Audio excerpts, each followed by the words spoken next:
Le Soudan veut réduire les subventions sur les produits pétroliers dans le but de stabiliser son économie. Selon le ministre de l'Énergie et des Mines, Kari Abdelrahman, cette mesure inclut la mise en œuvre de la politique de libération des prix de l'essence et le diesel. La mesure envisagée par le gouvernement soudanais de réduire ou de supprimer totalement les subventions sur les hydrates de carbone raffinés à la pompe, de mon point de vue, va avoir un effet contre-productif. C'est d'autant plus que les prix du pétrole à la pompe, chaque fois que nous les subventionnons, cela correspond exactement à une subvention directe aux agents économiques. Ça peut être les ménages, ça peut être les salariés, ça peut être des entrepreneurs individuels. Et pourquoi pas les petites, moyennes et grandes entreprises. Donc, de mon point de vue, je serais porté à encourager le gouvernement soudanais à maintenir ces subventions à défaut de les augmenter pour le bénéfice des petits agents économiques. Les experts estiment que la réduction des subventions sur le carburant pourrait aider à maîtriser les dépenses publiques, mais aussi entraîner une perte drastique des revenus pétroliers ainsi qu'une baisse du pouvoir d'achat. Cette mesure aura également pour effet une hausse de 40% des prix des produits pétroliers.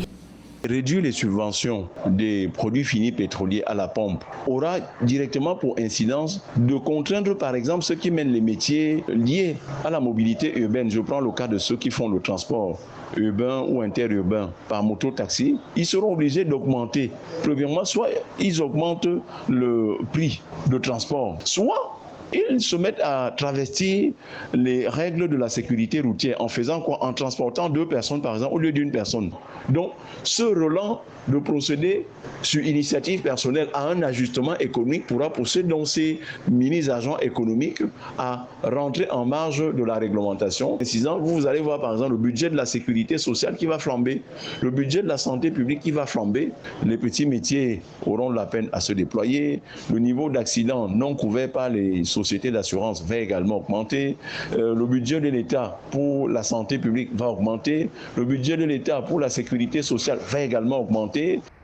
Le gouvernement soudanais a par ailleurs mis en place un programme de sécurité pour corriger la mauvaise allocation de la subvention du carburant. Précisons que cette décision intervient alors que la Banque mondiale et plusieurs donateurs européens ont annoncé leur contribution pour soutenir les réformes économiques du gouvernement soudanais. Pour rappel, le Soudan obtient 73% de ses recettes d'exportation des produits pétroliers.